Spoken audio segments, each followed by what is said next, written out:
And we're back, and we just finished watching 2021's Wish Dragon, currently streaming on Netflix. It clocks in at 1 hour 38 minutes, and it's rated PG.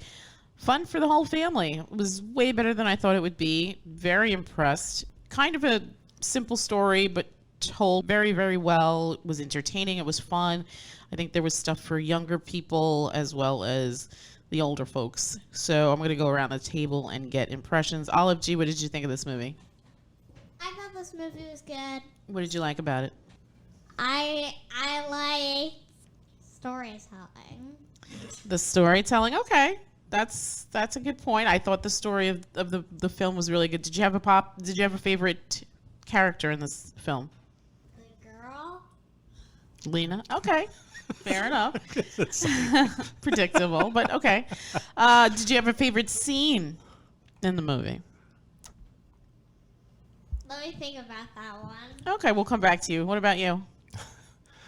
I like this movie a lot. This was a fun little film. I would say right at the beginning, I got a little worried it was going to be like an Aladdin ripoff, but because I was like worried that the dragon's personality was going to be like the genie, but no, it wasn't. He was his own thing. He was sort of like I guess he was like an emperor, or maybe not an emperor, a king or something. Yeah, he was Jackie Chan. He wasn't Jackie Chan. Jackie Chan produced. Yes. He was one of the producers on this film, but he wasn't. I don't think Jackie Chan was in this movie. He was Harold. You know, it's funny that you should say that, because the whole time I'm watching that, I'm thinking about, oh, it's Harold as the Wish Dragon, and then just how completely absurd and fun and ridiculous Harold and Kumar Go to White Castle is. I'm gonna go to White Castle. Okay. One day you'll experience that joy. Anyway, yeah, it was good. I liked all the characters. I liked the message isn't anything original or mind-blowing. It's the pretty much classic, there are things worth more than gold sort of storytelling, but they told it well. Yeah, they did a absolutely. Good job getting that really across. Good. I liked everybody. I liked all the characters. There wasn't like a single character in this thing that I was just like, ugh, enough of this guy. Yeah. Perfect. I mean, even the bad guys, like that weird dude with his hands in his pants the entire time. Hands in his pockets. Yeah, hands in his pockets. You know, according to IMDb, the character's name is Pockets. Pockets, yeah. Yeah, it was Tall Goon, Short Goon, and Pockets, which is hilarious. I was like, my God. What the hell? And he looked sort of like that weird-looking actor who played Mr. Zaz on Gotham. You probably don't know who I'm talking about, but he's been in other stuff. He's like this bald actor with he looked almost just like him. Oh, maybe that's who he's based off. Anyway, so that's what I felt. Did you have a favorite character? I liked Din and I liked Long, the dragon. The dragon, yeah. I mean, Long was my favorite. They're the main characters. They're the ones who have the most interplay between each other. Long was portrayed very well. I mean, like I said, he wasn't some genie ripoff. He wasn't like making stupid jokes and, making random crap appear. The things that he did that appeared, random, like when he's like, I want to be a princeling, and he turns him into this like medieval feudal, like Han Dynasty style prince with like the crazy hat and the beads hanging off it and a coach. It made sense because that's what he would be used to. Right. And he was like stunned by the modern world.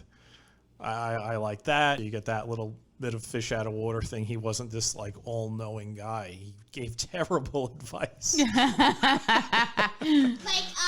her how many palaces. Tell her how many palaces you have. Ignore her. Rich people don't care about anybody. Look at them. They're all, and he was right about that. Yeah.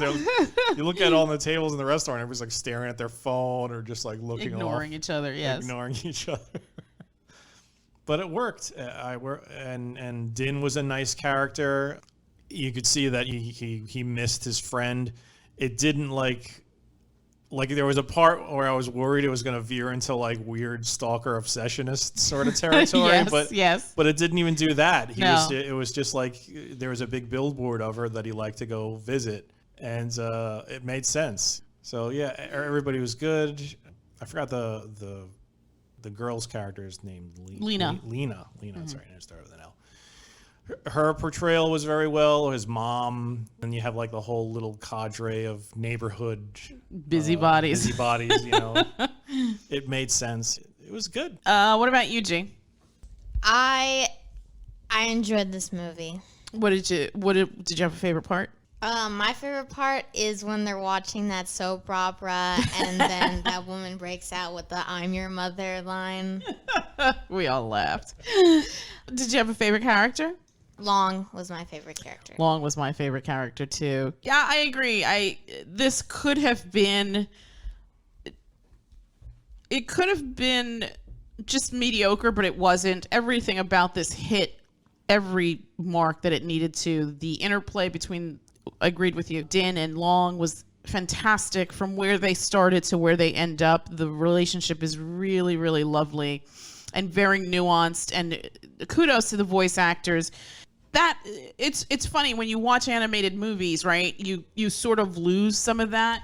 You lose the fact that there is an actor portraying it, and sometimes certain voices really do make a difference. And I think there was something in both of their voices. The actor who plays Din, this sort of like, I don't want to say naivety, but in a way, because he just sincerely believed that if he wanted something off, like if he wished for something innocently enough or wholeheartedly enough, that it would happen. And I guess he still had feelings for Lin, or maybe Lina. Lina. No, I mean, he definitely had feelings for her, but the thing that was nice about him was, like, he fought the whole thing. Like, Long's thing was just ask for wish money, for piles of gold, and she'll be at your feet. That's how it works. Everybody loves the guy with all the money. And he really didn't want to do that, to the point where he was just like, I just want to get into this party, make me look like $1 million for 24 hours. Right. And I mean, he could have just said, make me look like $1 million forever. And that would have just been it. Right. But he didn't want to take that shortcut or whatever. Right. I felt like he really thought about his wishes. I mean, okay, the first one sort of was like a panic wish. It was a panic wish, right? But a good wish to have. Yeah.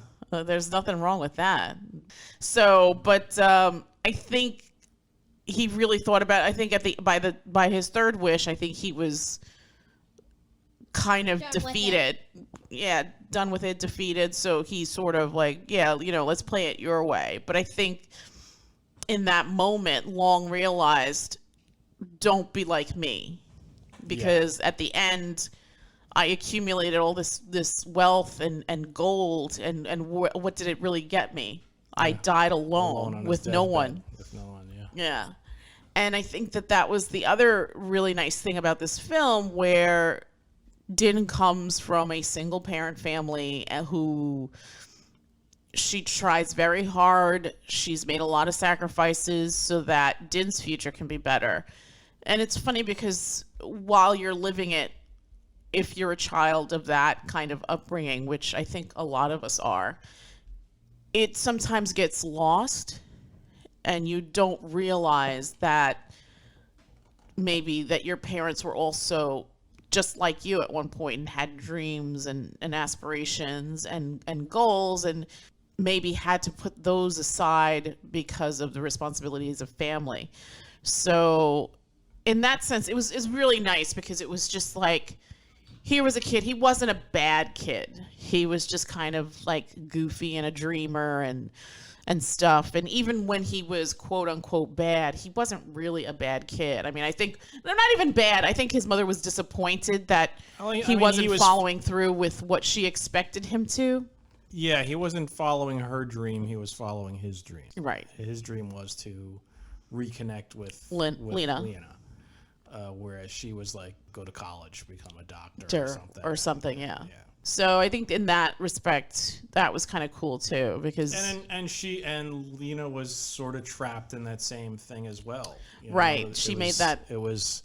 She had to mingle with all these people, and really all she wanted was a quiet family life with her dad, and her dad was meanwhile busy trying to like conquer the business world and amass a fortune, and apparently not doing a very good job of it.